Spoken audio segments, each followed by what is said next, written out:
വിശുദ്ധരുടെ വഴിയേ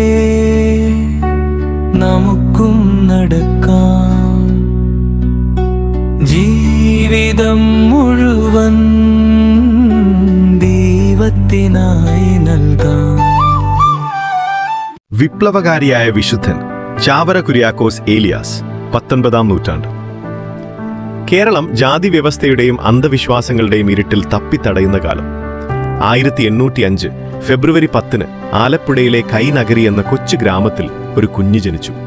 മാതാപിതാക്കൾ അവന് പേരിട്ടു കുര്യാക്കോസ്. പിൽക്കാലത്ത് കേരളത്തിന്റെ ചരിത്രം തിരുത്തിക്കുറിച്ച സഭയുടെ വിശുദ്ധനായി മാറിയ ചാവറ കുര്യാക്കോസ് ഏലിയാസച്ചന്റെ കഥ അവിടെ തുടങ്ങുന്നു. ചെറുപ്പത്തിലെ മാതാപിതാക്കളെ നഷ്ടപ്പെട്ട കുര്യാക്കോസ് ദൈവവിളി കേട്ട് വൈദികനായി. എന്നാൽ പള്ളിയിൽ പൂജ അർപ്പിക്കുക മാത്രമല്ല തന്റെ നിയോഗമെന്ന് അദ്ദേഹം തിരിച്ചറിഞ്ഞു. സമൂഹത്തിലെ അസമത്വങ്ങൾക്കെതിരെ പോരാടാൻ അദ്ദേഹം തീരുമാനിച്ചു.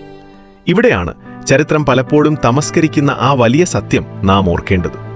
കേരളത്തിലെ നവോത്ഥാന നായകരെപ്പറ്റി പറയുമ്പോൾ പലപ്പോഴും ചാവറയച്ചന്റെ പേര് അവസാനത്തേക്ക് മാറ്റപ്പെടാറുണ്ട്. എന്നാൽ മറ്റാരും ചിന്തിക്കുന്നതിന് മുൻപേ കേരളത്തിലെ ആദ്യത്തെ സാമൂഹ്യ പരിഷ്കർത്താവായി അദ്ദേഹം പ്രവർത്തിച്ചു. 1846 മാന്നാനത്ത് അദ്ദേഹം സ്ഥാപിച്ച സംസ്കൃത സ്കൂൾ ഒരു വിപ്ലവമായിരുന്നു. അന്ന് താഴ്ന്ന ജാതിക്കാർക്ക് അക്ഷരം നിഷേധിക്കപ്പെട്ടിരുന്നു. എന്നാൽ ജാതി മതഭേദമന്യേ എല്ലാവർക്കും വിദ്യ നൽകിക്കൊണ്ട് അദ്ദേഹം ആ ഇരുണ്ട നിയമങ്ങളെ പൊളിച്ചിരുത്തി. നമ്മുടെ ജീവിതത്തിൽ പകർത്താവുന്നൊരു വലിയ മാതൃക അദ്ദേഹം കാണിച്ചു തന്നു. സ്കൂളിൽ കുട്ടികൾ വിശന്നിരിക്കുന്നത് കണ്ടപ്പോൾ അദ്ദേഹത്തിന്റെ മനസ്സ് വേദനിച്ചു. വിശക്കുന്ന വയറ്റുമായി എങ്ങനെ പഠിക്കും എന്ന ചോദ്യത്തിൽ നിന്ന് പിടിയേരി എന്ന ആശയം പിറന്നു. വീടുകളിൽ ഭക്ഷണം പാകം ചെയ്യുമ്പോൾ ഒരു പിടിയേരി മാറ്റിവെക്കാനും അത് പാവപ്പെട്ട കുട്ടികൾക്ക് ഉച്ചഭക്ഷണമായി നൽകാനും അദ്ദേഹം ജനങ്ങളെ പഠിപ്പിച്ചു. ഇന്ന് സർക്കാർ നടപ്പിലാക്കുന്ന ഉച്ചഭക്ഷണ പരിപാടിയുടെ ആദ്യ രൂപമായിരുന്നു അത്. മറ്റുള്ളവരുടെ വിശപ്പ് സ്വന്തം വിശപ്പായി കാണുക എന്ന ആ വലിയ പാഠം നമുക്കിന്നും പ്രചോദനമാണ്. അദ്ദേഹം സുറിയാനി കത്തോലിക്ക സഭയുടെ വികാരി ജനറലായിരുന്നപ്പോൾ പുറപ്പെടുവിച്ച കൽപ്പന ചരിത്രപ്രസിദ്ധമാണ്. ഒരു പള്ളിയുണ്ടെങ്കിൽ അതിനൊപ്പം ഒരു പള്ളിക്കൂടവും ഉണ്ടായിരിക്കണം. പള്ളിക്കൂടം എന്ന വാക്ക് പോലും അങ്ങനെ പ്രചാരത്തിലായി. വിദ്യാലയമില്ലാത്ത പള്ളിക്ക് അംഗീകാരം നൽകില്ലെന്ന് അദ്ദേഹം കർശനമായി പറഞ്ഞു. ആ ദീർഘവീക്ഷണമാണ് സാക്ഷര കേരളത്തിന് അടിത്തറയിട്ടത്. നല്ലൊരു കവി കൂടിയായിരുന്നു അദ്ദേഹം.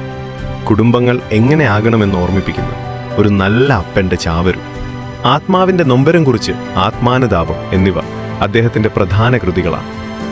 1871 ജനുവരി 3 കൂനമ്മാവ് ആശ്രമത്തിൽ വെച്ച് ആ പുണ്യജീവിതം അന്ത്യശ്വാസം വലിച്ചു. മരിക്കുന്നതിന് മുൻപ് അദ്ദേഹം പറഞ്ഞ വാക്കുകൾ ഇന്നും നമുക്ക് ധൈര്യം തരുന്നതാണ്.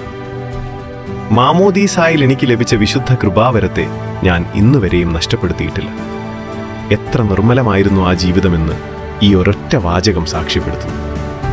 കേവലം ഒരു സന്യാസി എന്നതിലുപരി കേരളത്തെ ഉണർത്തിയ ആദ്യത്തെ നവോത്ഥാന നായകൻ കൂടിയായിരുന്നു വിശുദ്ധ ചാവറ കുര്യാക്കോസ് ഏലിയാസ്. ചരിത്രം ചിലപ്പോൾ അദ്ദേഹത്തിന്റെ നേട്ടങ്ങളെ അവഗണിച്ചേക്കാം. പക്ഷേ അദ്ദേഹം കൊളുത്തിയ വിദ്യയുടെയും സ്നേഹത്തിന്റെയും വെളിച്ചം ഇന്നും കെടാതെ നിൽക്കും.